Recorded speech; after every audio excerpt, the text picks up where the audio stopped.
Asante kwa kuendelea kuwa pamoja nami katika masuala mbalimbali. Leo tuzungumze na kujadili jambo ambalo labda kwa namna moja ama nyingine ni gumu kidogo, lakini hatuna namna, lazima tusemezane kwa ajili ya kesho na uelewa mpana kwa ujumla wake. Yako mambo ambayo yamezungumzwa na tusiyakwepe haya, na nadhani ni muhimu sasa ufike wakati tupende kusikia hata yale ambayo hatuyataki kuyasikia ili tusiharibikiwe. Narudia tena, tupende kuyasikia mambo yale ambayo hatupendi kuyasikia ili tusiharibikiwe. Kwa muda mrefu mimi nikiwa kama mwandishi wa habari za uchunguzi na zaidi ya miaka 15 sasa katika nchi ya Tanzania, ninaulizwa mara kwa mara kuhusiana na masuala ya uhuru wa vyombo vya habari. Ni jana tu Mheshimiwa Humphrey Polepole alikuwa akizungumza mambo kadhaa kwa muktadha wa utoaji wa maoni yake, na moja ya jambo alilokuwa ameligusia ni swala la uhuru wa vyombo vya habari, huku akieleza mambo kadhaa kwa mtazamo wake. Kwa namna moja ama nyingine ninakubaliana naye, na labda tuanzie hapo. Maswali mengi kwangu mimi yananijia kutoka kwa watu kadhaa wakisema, Kalulunga, waandishi wa habari siku hizi mko wapi? Mbona muandiki kama zamani? Mbona mfanyi uchambuzi kama zamani? Je, uhuru wa habari upo? Na wengine wakisema, Mheshimiwa Daktari Samia Suluhu Hassan anaminya uhuru wa habari. Mtazamo wangu ni huu ufuatao. Dr. Samia Suluhu Hassan anapenda vyombo vya habari, na neno hili ninalikopa kutoka kwa mwandishi mwandamizi, bosi wangu, aliwahi kuwa bosi wangu huko nyuma, Abisalomu Kibanda.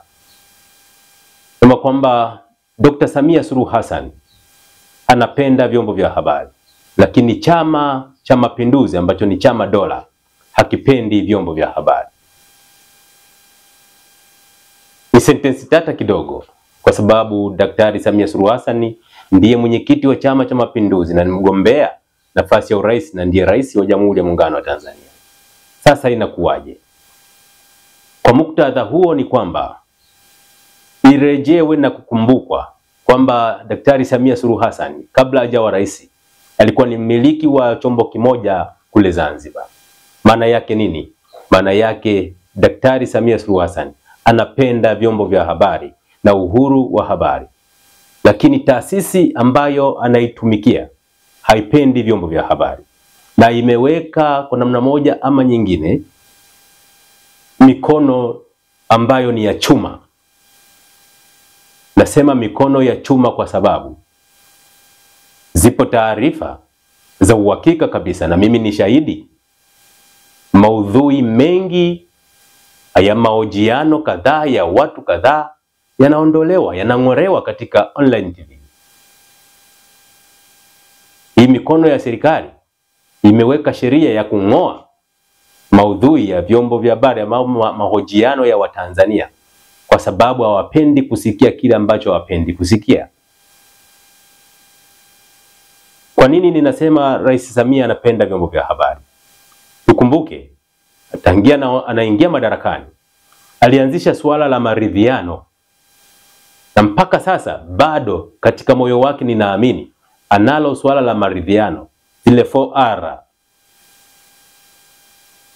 Daktari Samia Suluhu Hassan anayo nia njema na vyombo vya habari na uhuru wa habari, lakini mifumo dola haiko tayari.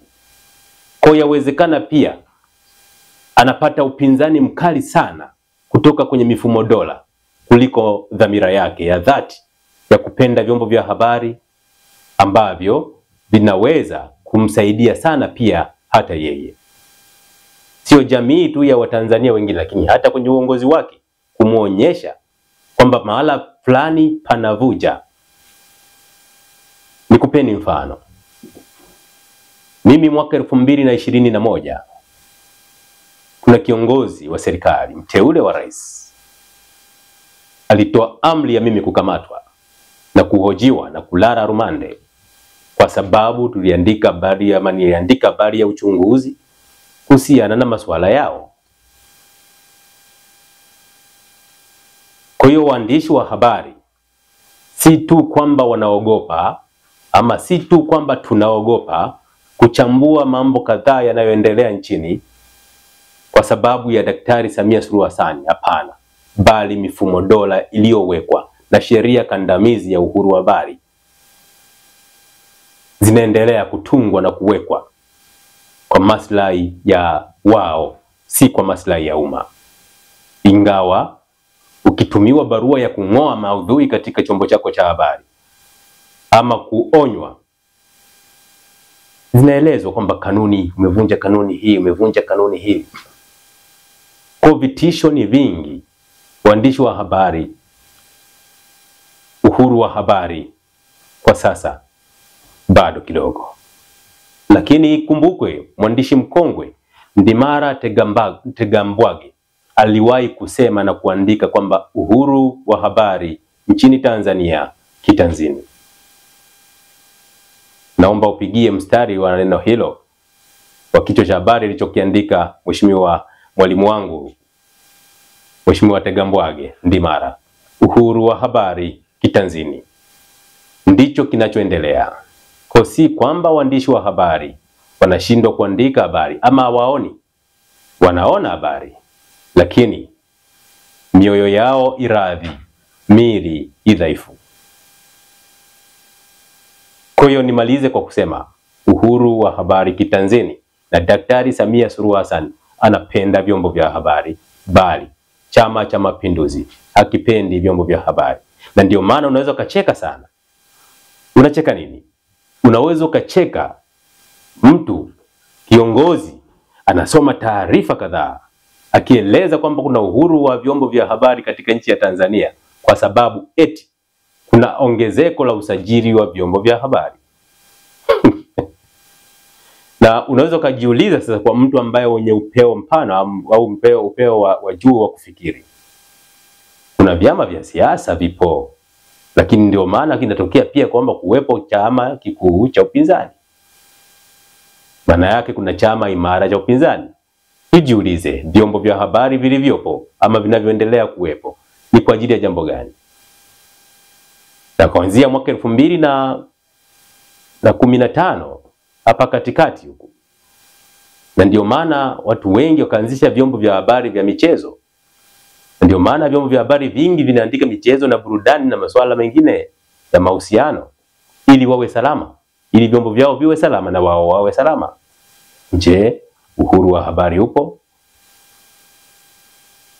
Lakini nisimame katika kusema Daktari Samia Suluhu Hassan anavipenda vyombo vya habari, lakini mifumo dola havipendi vyombo vya habari. Karibu tujadili.